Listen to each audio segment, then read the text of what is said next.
Hola, ¿cómo están? Mi nombre es Carolina Tosi, acá estamos con Paula Bombara para comenzar esta presentación que, bueno, forma parte del proyecto PICT 2018-1830 y que se denomina Configuraciones Discursivas en Géneros Editoriales con Destinatario Infantil y Juvenil, que dirijo junto a Gabriel Duboskin en la Facultad de Filosofía y Letras de la UBA.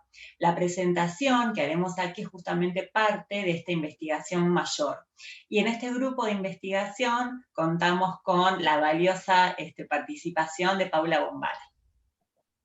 Y hola a todas, a todos, y en esta ocasión lo que queremos compartirles es parte de nuestra investigación acerca de ese gran conjunto de libros de no ficción con destinatario infantil y juvenil. Bueno, les contamos que cuando empezamos con nuestra investigación notamos una escasa caracterización de los géneros discursivos con destinatario infantil y juvenil, justamente que mencionaba Paula, producidos en el sector editorial. Algunos de estos géneros pertenecen al ámbito literario, ¿no? Y son bien conocidos, como el cuento ilustrado, el libro álbum, el libro objeto o el libro juego. Y otros correspondientes a un campo que podríamos denominar como no ficcional. Y ahí podemos encontrar tanto los libros didácticos, los libros informativos y los de comunicación científica. Entonces, esta carencia, ¿no?, que nosotros notamos, teórico y metodológica, lleva a confusiones terminológicas, pero no solo en el espacio educativo y editorial, sino también en las áreas de investigación y de cultura general. Por eso nos parece importante emprender un abordaje que eche luz, ¿no?, sobre estas cuestiones. Por ejemplo, algunos especialistas suelen ubicar a los libros de comunicación científica dentro de la literatura infantil y juvenil.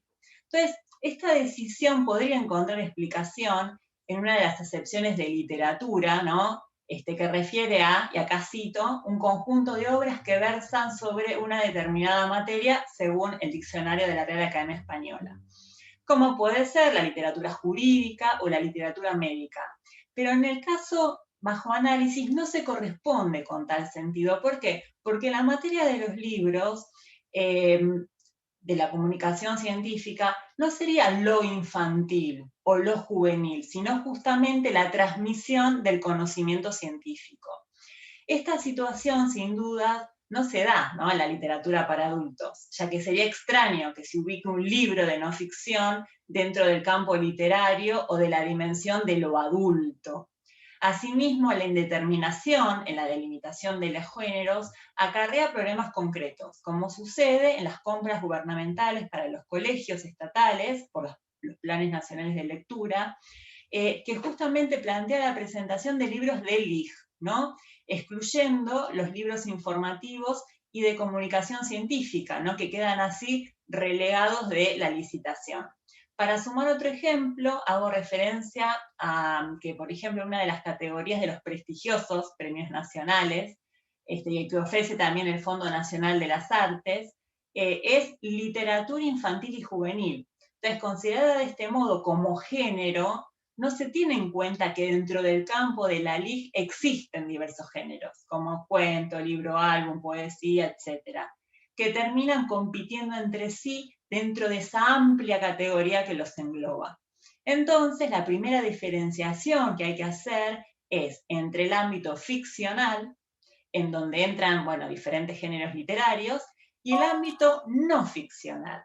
Dentro del ámbito no ficcional encontramos entonces libros informativos y de comunicación científica. Ahora bien, Paula, ¿cuál es la diferencia entre la divulgación científica y la comunicación de las ciencias? Porque siempre hay un problema, ¿no?, de definición. Y otra pregunta también tengo para hacerte.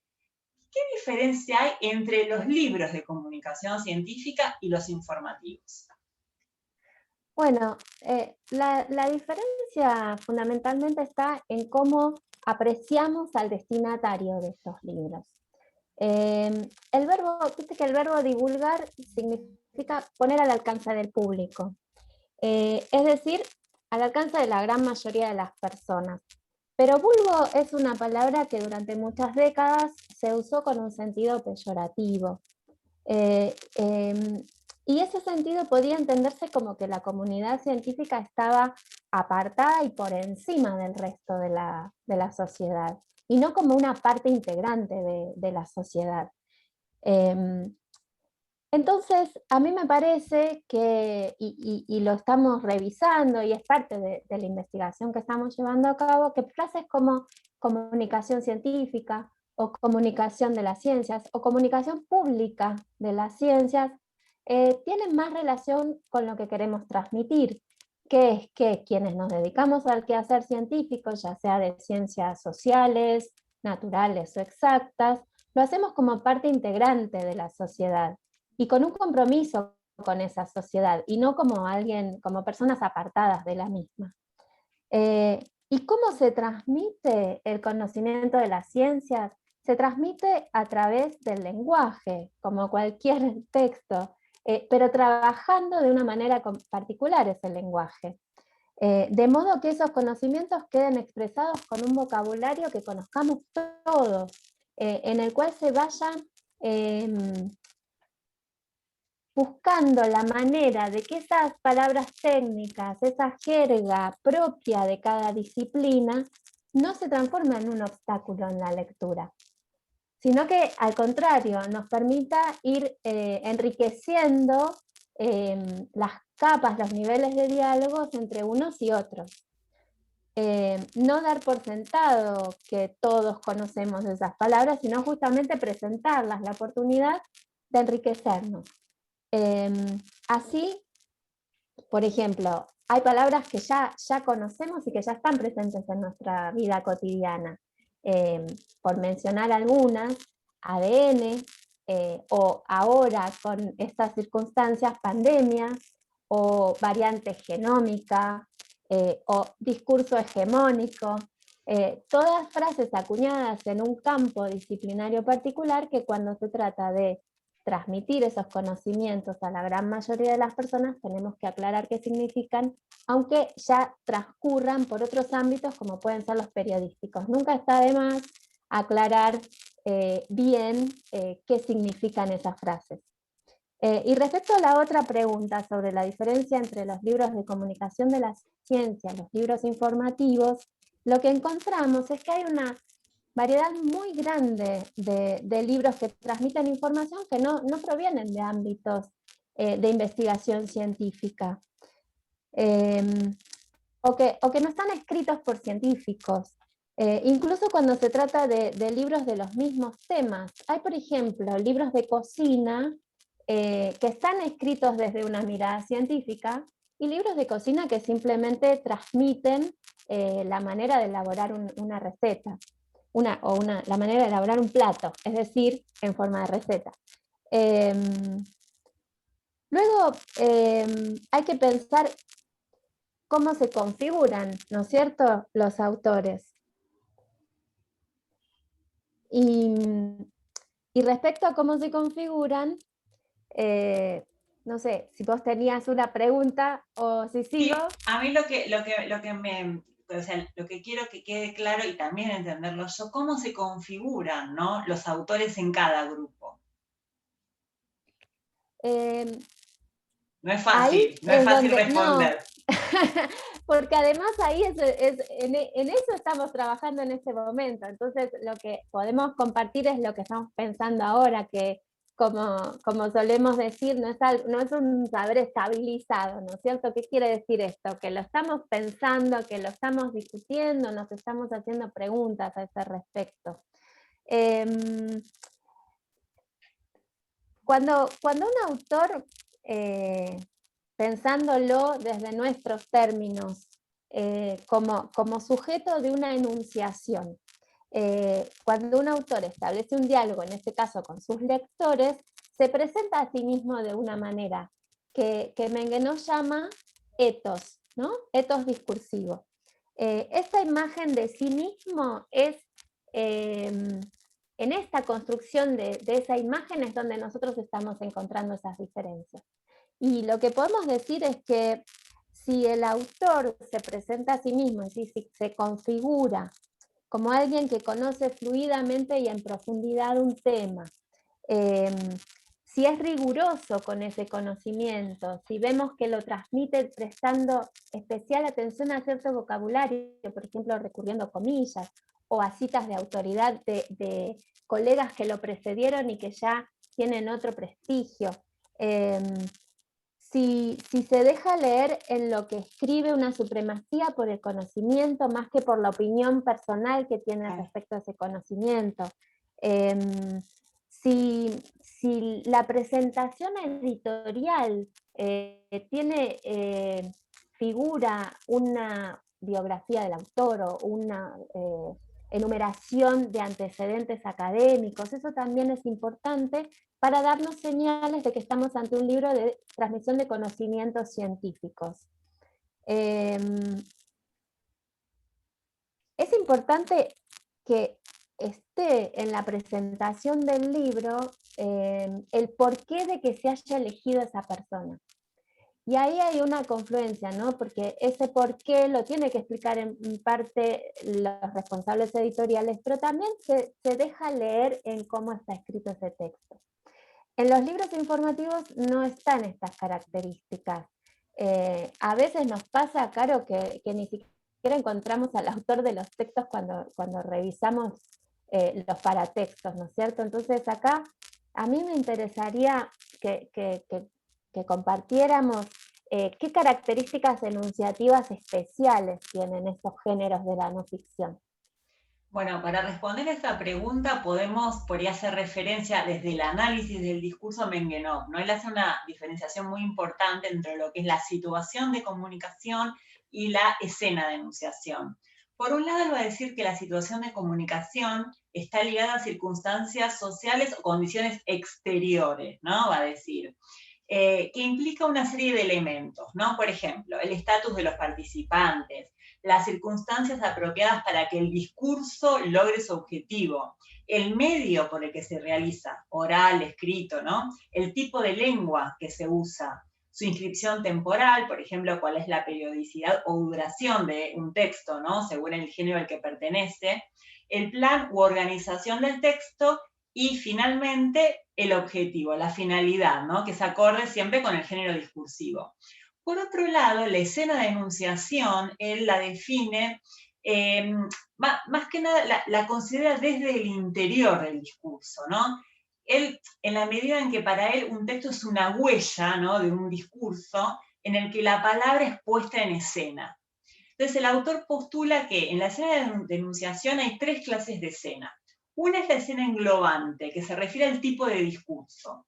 Bueno, después está la escena genérica, que es la que impone el mismo género discursivo, y las escenografías, que se entienden como escenas constituidas en el texto que pueden estar o no. Vamos a explicarlo un poquito. Tanto la escena englobante como la escena genérica definen el marco, ¿no? Escénico del texto y lo caracterizan como pragmáticamente adecuado. Por su parte, las escenografías legitiman enunciados y permiten que se introduzcan otras perspectivas, ¿no? Para interpretar al lector. Es decir, no son simples marcos o decorados, tienen una funcionalidad. Entonces, Mengenov dice, bueno, que hay ciertos géneros que son poco susceptibles de incorporar escenografías. Porque, por ejemplo, no sé, pensemos en el prospecto de un medicamento, ¿no? Es un género absolutamente utilitario que obedece a una forma estricta, ¿no? Entonces tiene que respetar sus convenciones.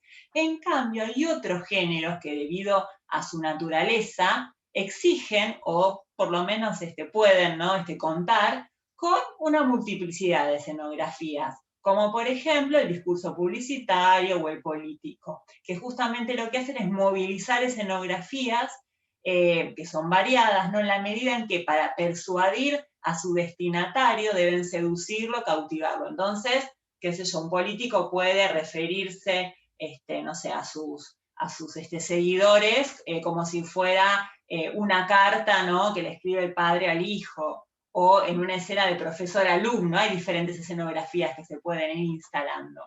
Pero vamos a tomar un ejemplo de la comunicación científica. ¿Tenés por ahí, Paula, el libro Querés saber cómo se reconstruye un dinosaurio? No sé si te suena ese libro. me suena. Es un poquito, ¿no? ¿Por qué te suena? Sí.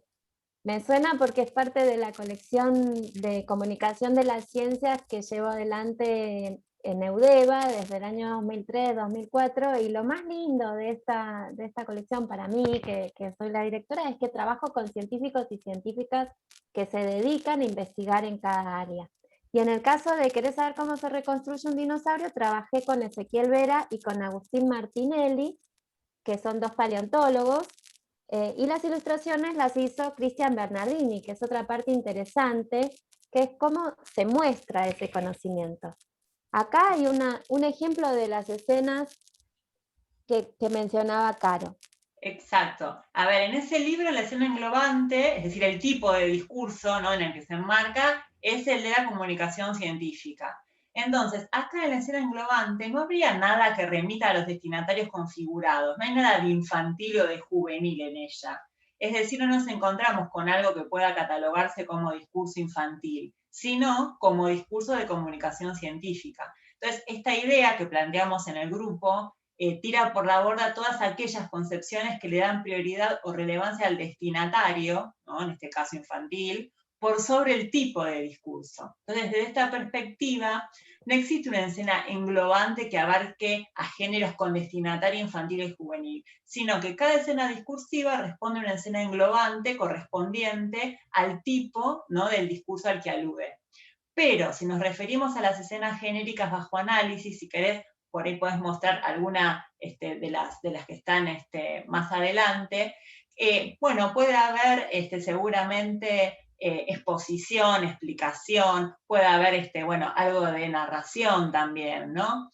Y generalmente presentan ciertos procedimientos discursivos, como por ejemplo pronombres en segunda persona del singular, preguntas con apelación directa al destinatario, marcas de coloquialidad, bueno, hay muchas más, ¿no?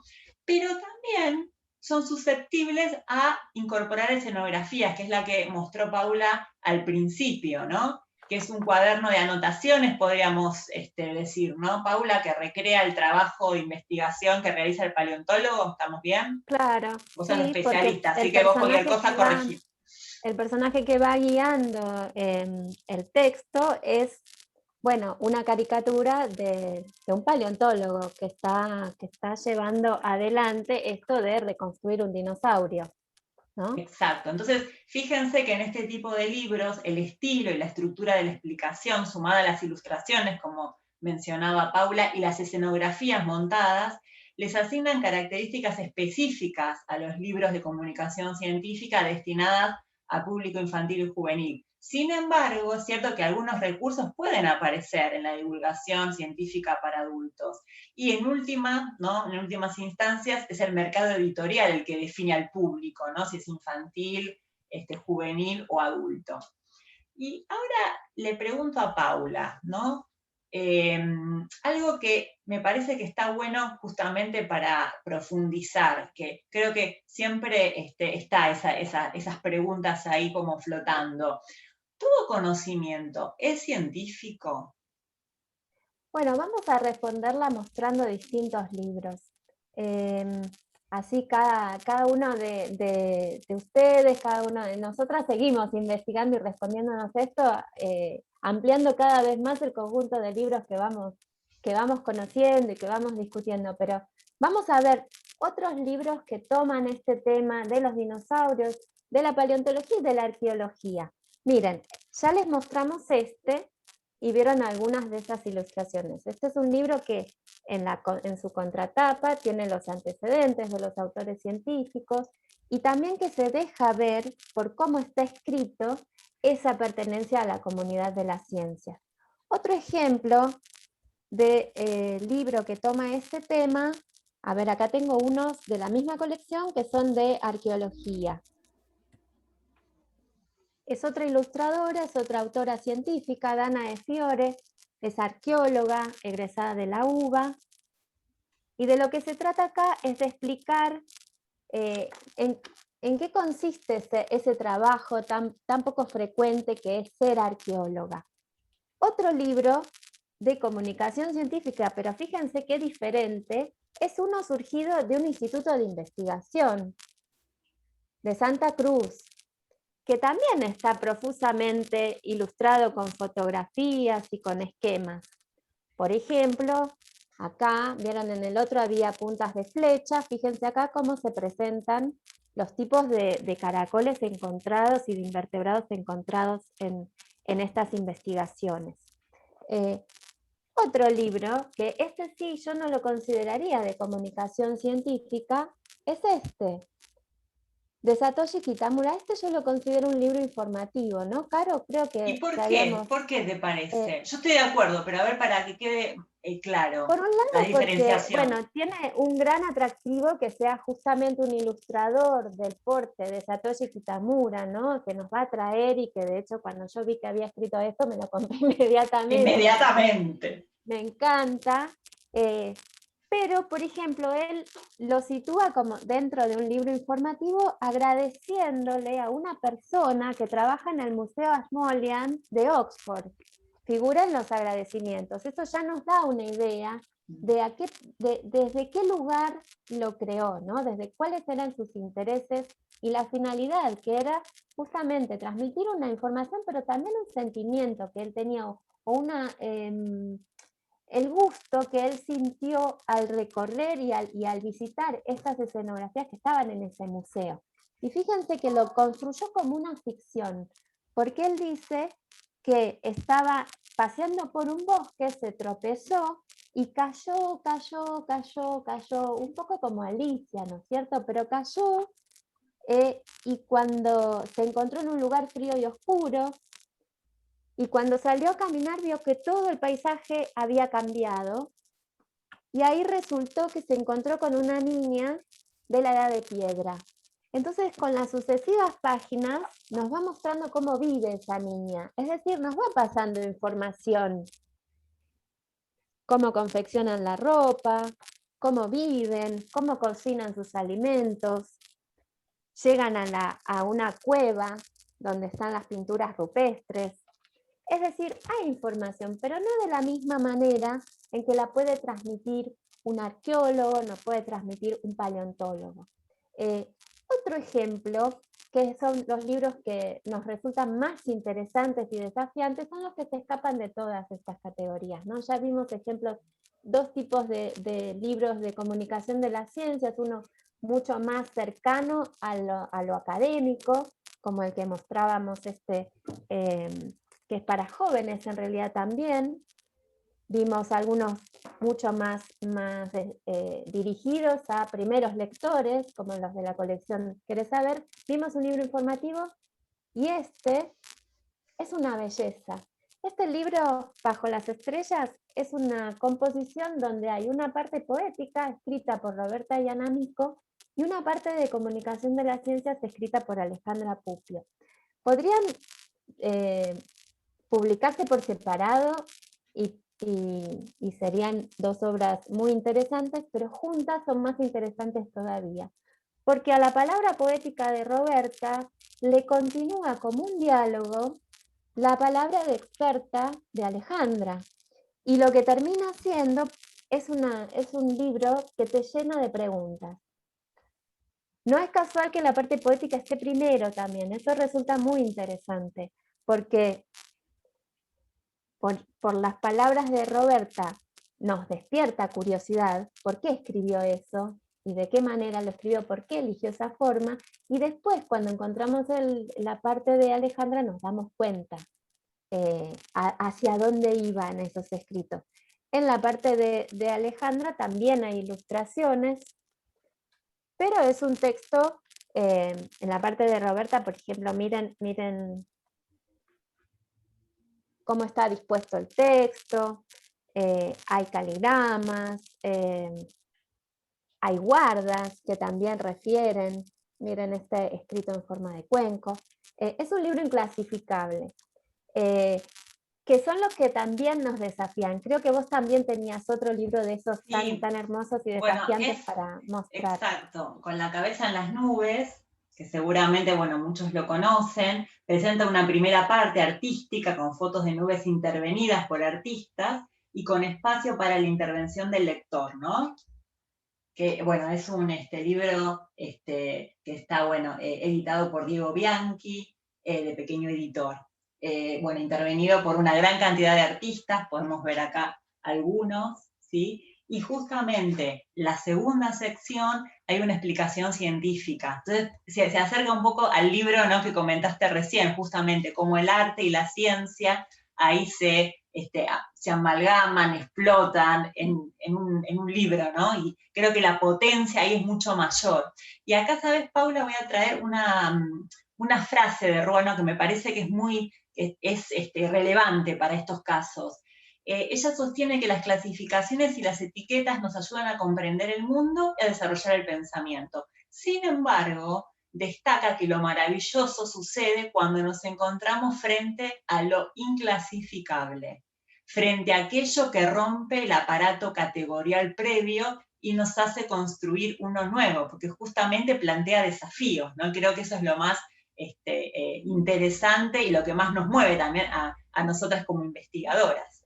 Claro, porque la potencialidad es mucho mayor cuando vemos estos diálogos donde primero se muestra una cosa y después se muestra otra y queda en quien lee cómo interpretar, preguntarse por qué están esas dos formas de expresión, y ahí está todo lo que también yo veo que relacionan el arte con la ciencia, ¿no? Ese diálogo tan rico que se establece cuando los ponemos a conversar al arte con la ciencia. Que es mucho más efectivo que cuando se intenta desde la literatura explicar un hecho, ¿no es cierto? Es mucho más rico Exacto. esto de saber que hay voces que provienen de diferentes ámbitos y que conversan sobre un tema en común, cada una expresando lo mejor de sí, lo que más sabe. Muy bien, yo creo, Paula, que ya podemos ir terminando, porque bueno, ya estamos cerca del tiempo establecido, y bueno, me parece que fue un interesante recorrido. Bueno, les comunicamos a quienes vean este video que, como dijimos al principio, es una aproximación al tema, estamos trabajando en este tema para profundizar diferentes aspectos y afinar algunas aristas, ¿no? Sí, ¿Querés? sí, para terminar, yo quiero dejar planteada la pregunta que también nos tiene ahora, que nos inquieta y que vamos a seguir explorando, que es, después de arribar a esta nueva clasificación o a estos intentos nuevos de cómo pensar los libros de no ficción, ¿cómo pensamos también esta frase que suele aparecer en la contratapa, que es para primeros lectores? ¿Qué significa ser un primer lector de un libro de no ficción, no es cierto? Yo me Si no siento llega, muchas veces, que como es primera lectora, exacto, sí. exacto, y a veces siendo adultos nos da cosa acudir a libros que supuestamente están dirigidos a los niños, a las niñas, para empezar a trabajar un tema del que no sabemos nada, y justamente estaría buenísimo poder hacer eso, ¿no? Yo lo Entonces, hago. sí, bueno, somos dos personas que lo hacen. Muchas docentes me han dicho que no se animan o que les da cosa asumir que no saben. Y justamente creo en asumir que no sabemos todo es donde comienzan los diálogos más ricos. Entonces, bueno, terminar con esa pregunta, quedarnos pensando en qué significa ser primer lector y por qué no seguir siendo primeros lectores de distintas cosas durante toda la vida, ¿no? Exacto. Bueno, y para terminar, cabe señalar que la memoria interna de cada uno de los géneros editoriales con destinatario infantil y juvenil evidencia no solo la actividad creadora en diferentes periodos históricos, sino también las tensiones constituyentes entre algunas cosas de las que hablamos, ¿no?, en esta charla: el arte, el conocimiento, la escuela y el mercado. De ahí que el recorrido por los géneros con destinatario infantil y juvenil implique una travesía por la historia de las infancias, de las juventudes, con sus derechos y sus carencias, con sus imaginarios, sus saberes y sus poéticas. Así que bueno, les agradecemos por habernos escuchado y bueno, muchas gracias a los organizadores de la jornada. Muchas gracias. Chao, gracias. Chao.